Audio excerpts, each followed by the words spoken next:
Tout simplement, j'ai relié chacun des deux électrodes quelconques à chacun des bornes du multimètre. C'est pas important, c'est vraiment juste pour vous expliquer comment ça fonctionne ce multimètre-là ici.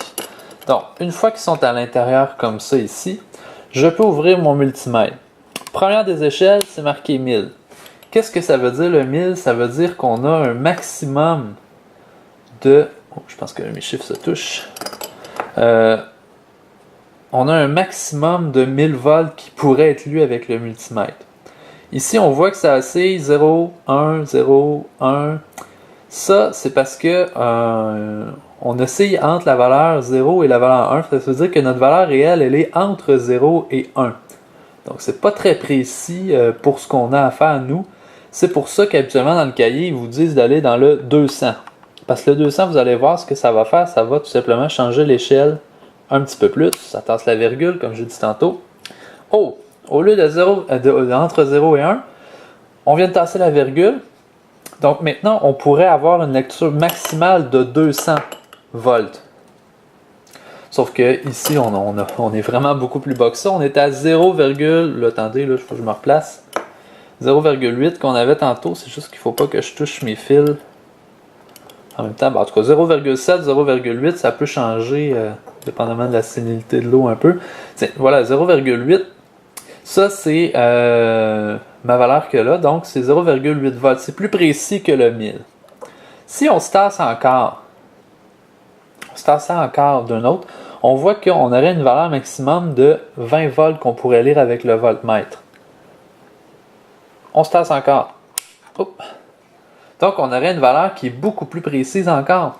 Au lieu de 0,8, on a 0,79. On vient d'avoir un chiffre de plus après la virgule, donc c'est une plus grande précision encore. Le but dans un laboratoire, c'est vraiment d'avoir la valeur la plus précise possible. Donc, dans le cahier, je sais, ils vous disent toujours de vous mettre sur le 200 millivolts, le 200 volts, excusez-moi, le deuxième là. Moi, je vous dis, mettez-vous où c'est le plus précis, puis vous avez juste à gérer les chiffres après la virgule. Faire attention. Parce que lorsqu'on passe à la prochaine étape, on change un peu d'échelle. Ici, on est en volts. 1000 volts, 200 volts, 20 volts. Ici, c'est 2000, mais avec un M pour milli.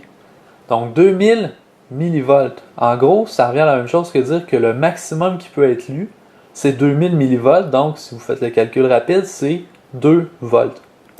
Donc, on serait encore plus précis. En ayant 2 volts maximum, ici, notre valeur que l'on lit en ce moment n'est plus 0,82 ou 0,82 tantôt. En tout cas, ça change depuis tantôt. Là, on est rendu à 0,819 ou 820. Donc, on a encore un chiffre de plus après la virgule. Encore plus précis. Si on voudrait avoir la précision maximale de l'instrument, il faudrait aller au prochain. 200 millivolts. Ici, ça ne fonctionnera pas.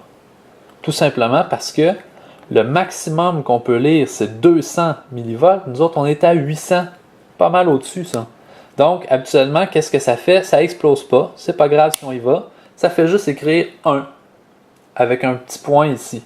Ça veut juste dire que vous avez dépassé la limite que vous pouvez lire avec l'outil et l'échelle que vous avez choisie.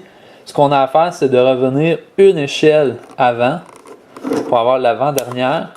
Et là, on a des chiffres parfaits. Ça veut dire que ça, c'est l'échelle la plus précise que l'outil peut nous le donner. Si par exemple, vous étiez dans le 200, ça marquait 1. Vous tassez au 2000, ça marque encore 1. Vous avez juste à tasser au 20. Puis là, à un moment donné, vous allez finir par avoir une valeur, c'est garanti. À moins que vous lisez plus que 1000 volts, là, mais ça me surprendrait grandement que vous ayez à faire ça dans la vie de tous les jours, disons. Voilà. Je vous dirais que les échelles, contrairement à ce que les livres disent, au lieu de prendre le maximum 200, j'irais complètement à gauche, le plus loin possible. Je prendrai ma valeur. Si ça marque 1, on tasse. Puis si ça marque une valeur, ben on la note. Sachant que ça nous donne ici, à partir des deux dernières, c'est 0,821. Voilà.